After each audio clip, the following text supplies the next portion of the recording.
সুপ্রিয় দর্শক, আসসালামু আলাইকুম। গাঁজা সেবন না করলে নাসিরউদ্দিন পাটোয়ারি হওয়া যায় না। এনসিপি নেতাকে নিয়ে ঠিক এরকম তির্যক মন্তব্য করেছেন গণ অধিকার থেকে পদত্যাগ করে বিএনপিতে যোগ দেওয়া রাশেদ খান। তার এই বক্তব্যের পর ব্যাপক সমালোচনা উঠেছে এবং তাদের দুজনের মধ্যে যে কি বৈরিতা সেটাও প্রকাশ পাচ্ছে। প্রশ্ন হলো যে জামাতে ইসলামের একসময় বিরোধিতা করা নাসিরউদ্দিন পাটোয়ারি এখন জামাতের পক্ষে কথা বলছেন এবং জামাতের পক্ষ নিয়ে বিএনপির বিরোধিতা করেছেন। এই যে নাসিরউদ্দিন পাটোয়ারির যে স্ববিরোধিতা বা একটা সময় এক এক অবস্থানে তিনি যে ছিলেন বা এক এক অবস্থান যে তিনি ব্যক্ত করেছেন, ঠিক সেটার সমালোচনা করেছেন রাশেদ খান।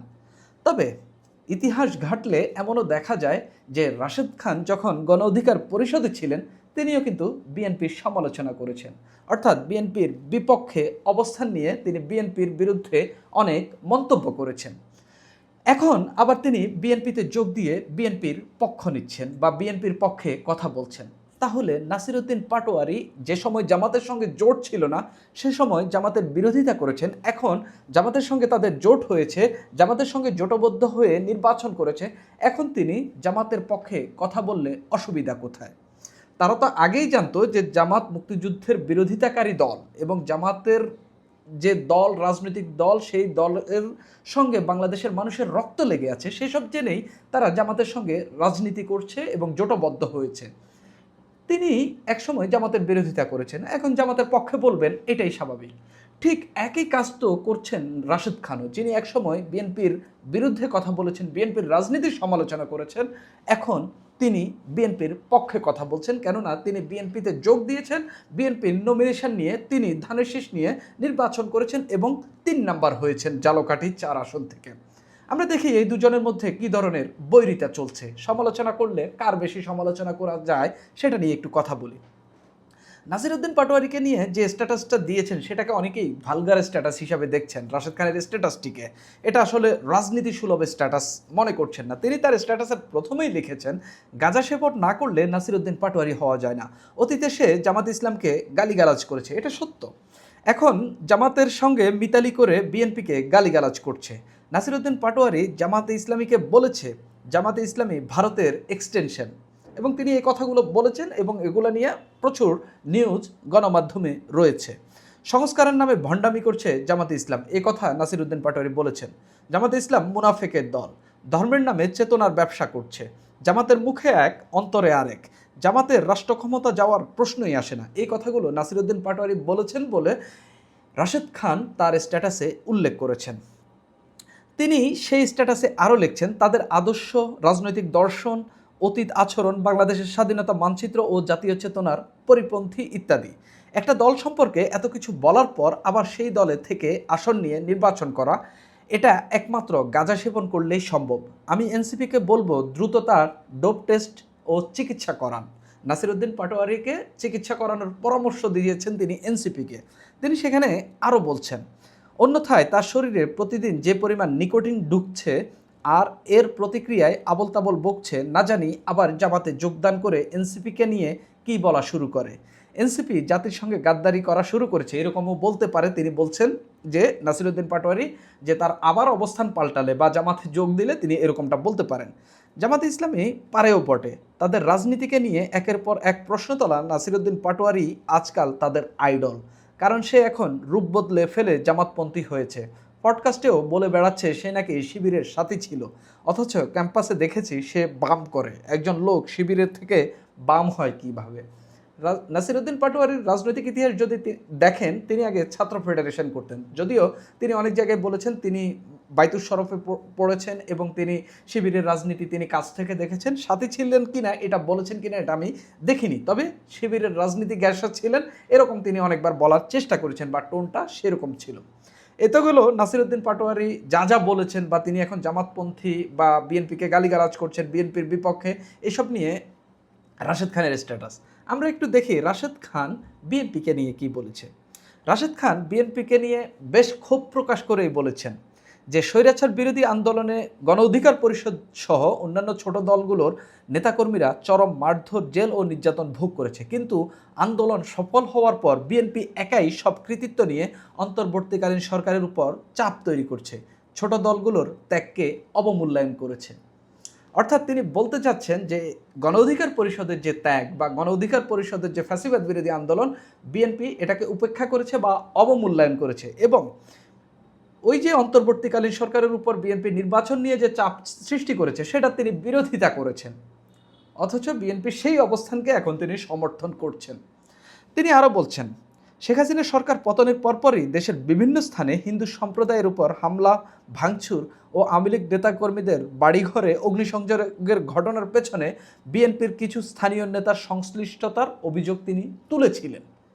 5 আগস্টের পর এই ঘটনাগুলোর সঙ্গে বিএনপির নেতারা জড়িত ছিলেন, তিনি এই অভিযোগ তিনি তুলেছিলেন। তিনি আইনশৃঙ্খলা পরিস্থিতির নিয়ন্ত্রণে বিএনপির ব্যর্থতা ও তাদের অতি উৎসাহী নেতাকর্মীদের শান্ত করতে না পারার সমালোচনা করেছেন। রাশেদ খান বলেছেন যে আইনশৃঙ্খলা যে পরিস্থিতি যে অন্তর্বর্তীকালীন সরকারের সময় যে খারাপ, এই খারাপের পেছনে বিএনপির নেতাকর্মীদের দায় রয়েছে, তিনি এরকম কথা বলেছেন। তিনি আরও বলেছেন নির্বাচন নিয়ে, অন্তর্বর্তীকালীন সরকার রাষ্ট্র সংস্কারের জন্য সময় চাইলে বিএনপি যখন দ্রুত নির্বাচনের দাবি তুলেছিল তখন তিনি এর বিরোধিতা করেছেন। রাশেদ খান তিনি স্পষ্ট অবস্থান নিয়েছিলেন, নির্বাচন ব্যবস্থার আমূল সংস্কার না করে তড়িঘড়ি করে নির্বাচন দিলে তা দেশের জন্য টেকসই হবে না, যা বিএনপির তৎকালীন দাবির সম্পূর্ণ বিপরীত ছিল। বিএনপি দ্রুত নির্বাচন চেয়েছিল। কেন নির্বাচন চেয়েছিল তার রেজাল্ট আমরা দেখতে পাচ্ছি এখন। এই অন্তর্বর্তীকালীন সরকার আর কয়েক মাস যদি বাংলাদেশের ক্ষমতায় থাকতো দেশের কী অবস্থা হতো এটা এখন আমরা মোটামুটি অনুমান করতে পারি। সেই অন্তর্বর্তীকালীন সরকার সংস্কারের জন্য আরও ক্ষমতায় থাকুক এরকমটাই চেয়েছিলেন গণ অধিকার পরিষদের তৎকালীন নেতা রাশেদ খান। তিনি যখন বিএনপির সঙ্গে জোটবদ্ধ হননি বা বিএনপির সঙ্গে আসেননি, এর আগ পর্যন্ত তার অবস্থান এমনটাই ছিল যে নির্বাচন ডিলে হোক অসুবিধা নেই, অন্তর্বর্তীকালীন সরকার দেশে সংস্কার করুক। তা আমরা দেখেছি অন্তর্বর্তীকালীন সরকার দেশে 18 মাস সংস্কার করেছে, যেই সংস্কারের মধ্যে দেশের শিশুরা হামের টিকাটা ঠিকভাবে পায়নি এবং হামের টিকাটা ঠিকভাবে কেনা হয়নি, যার কারণে আমাদের দেশে এখন পর্যন্ত প্রায় 400-র মতো শিশু মৃত্যুবরণ করেছে।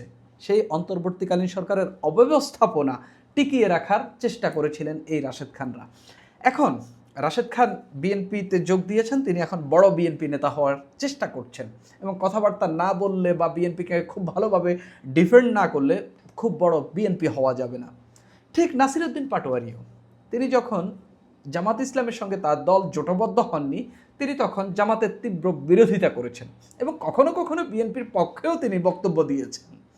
সেই নাসিরউদ্দিন পাটোয়ারি তার দল জামাত ইসলামের সঙ্গে জোটবদ্ধ হয়েছে, সেই জোটবদ্ধ হওয়ার পর তিনি জামাতের পক্ষে কথা বলবেন, এটাই স্বাভাবিক। ঠিক যেমনটা রাশেদ খানের এই সাবেক গণ অধিকার পরিষদ নেতা রাশেদ খানের আগের অবস্থান বিএনপির বিরোধিতার মধ্যে ছিল, ঠিক নাসিরউদ্দিন পাটোয়ারিও জামাতের সঙ্গে যুক্ত হওয়ার আগে বা জামাতের সঙ্গে জোটবদ্ধ হওয়ার আগে তার অবস্থান জামাতের বিপক্ষে ছিল, এখন তিনি জামাতের পক্ষ নিয়েছেন। ঠিক যেমনটা রাশেদ খান এখন বিএনপির পক্ষে অবস্থান নিচ্ছেন। রাজনীতি হচ্ছে এটা। নাসিরউদ্দিন পাটোয়ারির যে রাজনীতি, তিনি যা বলেন আমি কখনোই পছন্দ করি না। আমার এই চ্যানেলে এত পরিমাণ সমালোচনা আছে নাসিরউদ্দিন পাটোয়ারি, সবচেয়ে বেশি আমি সম্ভবত সমালোচনা করেছি তার। কেননা তিনি যে রাজনীতি করেন সেটা হয়তো কেউ কেউ পছন্দ করেন এবং জামাতের পক্ষে যায়, জামাতের যে বট বাহিনী বা জামাতের বা শিবিরের যে নেতাকর্মী তাদের পক্ষে যায়, তারা খুবই পছন্দ করেন। এর বাইরে খুব বেশি মানুষ, এনসিপির অনেক নেতাকর্মীও নাসিরউদ্দিন পাটোয়ারির রাজনীতি পছন্দ করেন না এবং তিনি যা বলেন আমার কখনো মনে হয় না তিনি এগুলো ওন করেন। এবং সত্যিকার অর্থে আমি তার যে বাচনভঙ্গি, তিনি যেভাবে ডেলিভারি করেন, তার মুখের যে এক্সপ্রেশন, আমার কাছে মনে হয় যে জাস্ট তিনি বলার জন্য বলেন, কিন্তু এই বলার জন্য বলতে গিয়ে অনেক সময় অনেক বিপদ ঘটে যায়। যেমন তিনি ভারত নিয়ে যে মন্তব্যগুলো করেছেন, এগুলো দুটা দেশের যে একটা স্থিতিশীল সম্পর্ক হওয়ার ক্ষেত্রে এটা একদম বড় ধরনের বাধা হতে পারে। তো নাসিরউদ্দিন পাটোয়ারি এরকম রাজনৈতিক রেটোরিক্যাল অনেক কথাবার্তা বলেন এবং তিনি মির্জা আব্বাসকে কীভাবে নির্যাতন করেছেন কথার মধ্য দিয়ে সেটাও আমরা দেখেছি। অর্থাৎ তার রাজনীতি অনেকেই পছন্দ করেন না, কিন্তু আমি যা করেছি, একসময় আমি বিএনপির বিরোধিতা করেছি, এখন আমি বিএনপিতে যোগ দিয়ে বিএনপির পক্ষ নিচ্ছি, ঠিক একইভাবে নাসিরউদ্দিন পাটোয়ারি একই রাজনীতি করছেন। তা আপনি এভাবে এর বিরোধিতা করছেন কেন? এবং আপনিও তো আগের অবস্থানে নাই, বিএনপির যেরকম সমালোচনা করেছেন এখন সেরকম সমালোচনা করছেন না। ঠিক নাসিরউদ্দিন পাটোয়ারিও আগে জামাতের সমালোচনা করেছেন, এখন তিনি জোটবদ্ধ হয়েছেন, তিনি সমালোচনা করছেন না। খুবই সহজ এবং স্বাভাবিক রাজনীতি। সেই জায়গা থেকে আপনি সেখানে বলতে পারেন না যে গাঁজা সেবন না করলে নাসিরউদ্দিন পাটোয়ারি হওয়া যায় না। নাসিরউদ্দিন পাটোয়ারির বিরুদ্ধে রাজনৈতিকভাবে বেয়াদবির অনেক অভিযোগ আছে এবং তিনি যে কথাবার্তা বলেন সেগুলো নিয়ে ব্যাপক সমালোচনা আছে এবং সেটা থাকবে, এবং বাংলাদেশের মানুষই রায় দিয়ে দিবে যে হচ্ছে কারা রাজনীতিতে থাকবে, কোন কথার মানুষ রাজনীতিতে থাকবে, কোন কথা বলার কারণে মানুষ তাকে ভোট দেবে, সেটা বাংলাদেশের মানুষ রায় দিয়ে দিবে। এরকম কথা বলাটা আমি মনে করি যে রাজনীতির জন্য শোভনীয় নয়। রাশেদ খানকে যিনি বিএনপিতে যোগ দিয়েছেন, আরেকটু বেটার পলিটিক্স তাকে করতে হবে, বেটার কথাবার্তা তাকে বলতে হবে। সুপ্রিয় দর্শক, এখন এই পর্যন্তই।